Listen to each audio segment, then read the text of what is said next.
Halo teman-teman, selamat datang kembali di channel Tim Son Simamora.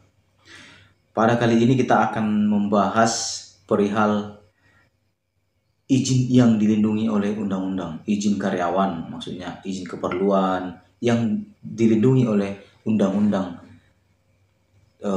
nomor 13 tahun 2003. Dan jika izin ini dijalankan, maka upah kita sebagai karyawan full di hari itu. Full dalam artian sesuai dengan hitungan yang tetap basic. Baik, sebelum kita lanjutkan teman-teman, mohon tetap dukungannya untuk channel Tim Son Simamora dan minta bantu untuk tetap di like lalu di komen di bawah video ini, dan jangan lupa untuk subscribe juga dan bunyikan lonceng notifikasinya supaya mendapatkan notifikasi video selanjutnya untuk channel Tim Son Simamora. Jangan lupa tetap ikuti channel Tim Son Simamora karena banyak informasi-informasi yang bermanfaat untuk kita bersama. Baik, kita lanjut teman-teman. Jadi ada beberapa izin tidak masuk kerja oleh seorang pekerja atau karyawan yang dilindungi oleh undang-undang. Nah, yang pertama adalah itu karyawan atau pekerja itu sendiri sakit hingga tidak bisa melakukan pekerjaan. Itu tetap dilindungi oleh undang-undang dan tetap upah dibayarkan asal kita dapat membuktikan dengan surat keterangan sakit dari dokter, dan itu ada limitnya berapa hari kita sakit. Itu terus selanjutnya adalah pekerja atau buruh perempuan yang sakit pada hari pertama dan hari kedua haid. Nah, ini teman-teman yang kaum hawa, teman-teman yang perempuan ini yang sering mungkin kadang-kadang tidak tahu bahwa memang ada hari pertama dan hari kedua izin haid, dan ini izin berupah. Izin berupah di sini adalah kalau dalam satu perusahaan itu ada pemotongan, biasanya adalah basic kita itu dipotong dalam jumlah 1 hari, dan hari itu kita tidak dapat gaji gitu.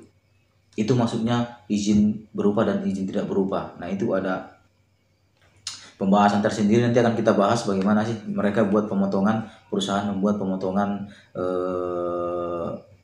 dalam 1 hari jika kita tidak masuk. Nah, itu terus yang selanjutnya adalah pekerja atau buruh tidak masuk kerja karena pekerjaan atau buruh tersebut menikah atau menikahkan anak atau kitankan anak atau membaptiskan anak atau istri melahirkan, istri keguguran, ya kan, suami atau istri atau anak atau menantu, orang tua, mertua, anggota keluarga satu rumah meninggal dunia. Nah, ini ada jumlah harinya.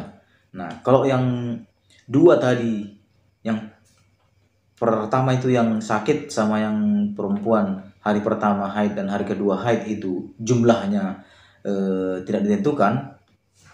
Artinya yang ketiga ini adalah buruh tidak masuk kerja karena buruh menikah, menikahkan, mengkitankan, itu ada jumlah hari yang ditentukan. Jumlah hari yang ditentukan di situ yaitu yang pertama, kalau karyawan sendiri menikah itu dikasih izin 3 hari teman-teman. Izin 3 hari dikasih, dan itu dilindungi oleh undang-undang.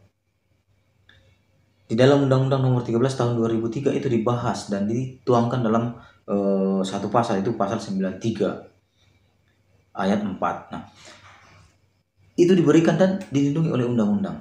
Nah, jadi teman-teman berhak atas itu. Kalau teman-teman contohnya masih lajang dan lalu menikah, maka izin 3 hari, dan itu kita tidak ada potongan gaji ya gitu. Terus yang selanjutnya tadi itu menikahkan anak. Nah, ini juga adalah menikahkan anak ini dikasih 2 hari. Izin 2 hari. Izin 2 hari tanpa dipotong gaji. Jadi gaji kita tetap full dalam artian basicnya ya.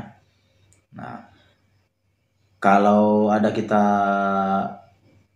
tunjangan yang berpengaruh dengan kehadiran, nah itu saja yang berkurang, tetapi basic tidak berkurang. Gitu teman-teman ya.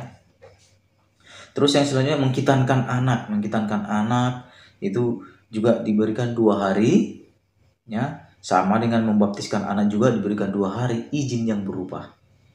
Nah, ini kadang-kadang sebagian teman-teman mungkin belum memahami. Nah, terus yang selanjutnya adalah istri melahirkan dan keguguran. Jadi kalau istri melahirkan atau istri keguguran, nah itu kita diberikan izin 2 hari. Izin 2 hari diberikan. Nah, kalau di tempat yang menerapkan cuti atau istirahat periodik per 3 bulan atau per 2 bulan, ini boleh digabungkan dengan cutinya. Tetapi bagi perusahaan atau di pabrik atau sawit yang hanya menerapkan cuti tahunan, maka izin ini sangat bermakna dan perlu ya.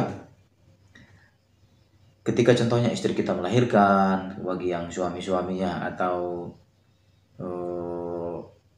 bagi ibu-ibu yang kalau anaknya nikahan atau mengkitankan anak, membaptiskan anak, nah itu ada izin tersendiri dan dibayar gaji full di situ, tidak ada potongan. Terus suami, istri, orang tua, mertua, atau anak atau menantu meninggal dunia, nah ini pun diberikan izin 2 hari. Nah, izin 2 hari diberikan. Terus juga ada satu lagi, itu ketentuan anggota keluarga satu rumah meninggal dunia, itu diberikan izin 1 hari. Artinya anggota keluarga yang tinggal satu rumah dengan kita.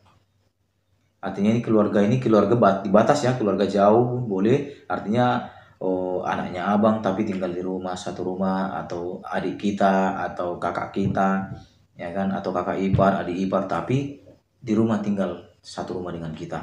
Atau orang lain yang tinggal satu rumah dengan kita dan kita anggap sebagai anggota keluarga dan masuk dalam kakak kita. Nah, itu juga bisa dan mengambil izin ini dan diberikan ya. Itu teman-teman yang tadi saya sampaikan bahwa ada izin berupa. Nah, terus pekerja atau buruh tidak dapat melakukan pekerjaan karena sedang menjalankan kewajiban terhadap negara. Nah, itu seperti kita mencoblos, ya kan? Seperti sebagai panitia pemilu, anggota KPPS, ya kan? Itu biasanya diberikan izin sesuai dengan keperluan. Sesuai dengan keperluan artinya pada saat kita ada keperluan rapat atau pas pemilu, penghitungan suara, itu diberikan izin oleh perusahaan dan wajib dibayarkan gajinya full tanpa dipotong. Nah, itu tadi izin yang dilindungi oleh undang-undang, teman-teman. Terus pekerja atau buruh tidak dapat melakukan pekerjaan karena menjalankan ibadah yang diperintahkan oleh agamanya. Ini sudah jelas sekali ya. Bagi teman-teman yang beragama Muslim itu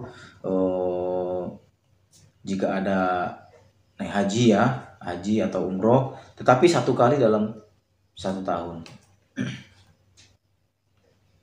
Itu terus pekerja atau buruh yang bersedia melakukan pekerjaan yang telah dijanjikan tetapi pengusaha tidak mempekerjakannya, baik karena kesalahan sendiri maupun halangan yang seharusnya dihindari oleh pengusaha. Nah, ini kesalahan dari pengusaha sendiri ini.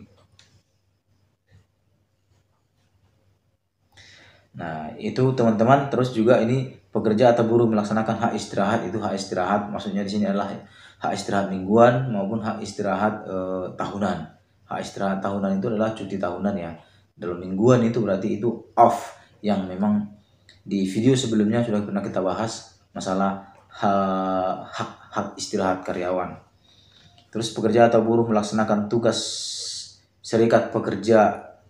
Nah, kalau dalam perusahaan itu ada serikat pekerja, maka si buruh itu, si karyawan adalah anggotanya, lalu dia tidak bisa melakukan pekerjaan karena melakukan tugas dari serikat pekerja, maka itu pun akan diizinkan oleh perusahaan dan itu dilindungi oleh undang-undang. Jadi teman-teman jangan takut ya kalau masalah izin-izinnya seperti itu. Terus pekerja atau buruh yang melaksanakan tugas pendidikan dari perusahaan. Jadi kalau kita disuruh training kemana, contohnya training ke Jakarta, ke luar negeri, ke Malaysia, Singapura, Australia, biasanya ada training khusus, maka kita tidak dapat melakukan pekerjaan. Nah, itu pun kita diberikan gaji full tanpa ada pemotongan. Nah, itu beberapa hak karyawan yang dilindungi oleh undang-undang izin yang dilindungi oleh undang-undang, izin tidak masuk kerja tetapi dilindungi oleh undang-undang dengan membayar hak secara penuh. Baik teman-teman, itu saja yang bisa saya sampaikan pada video kali ini.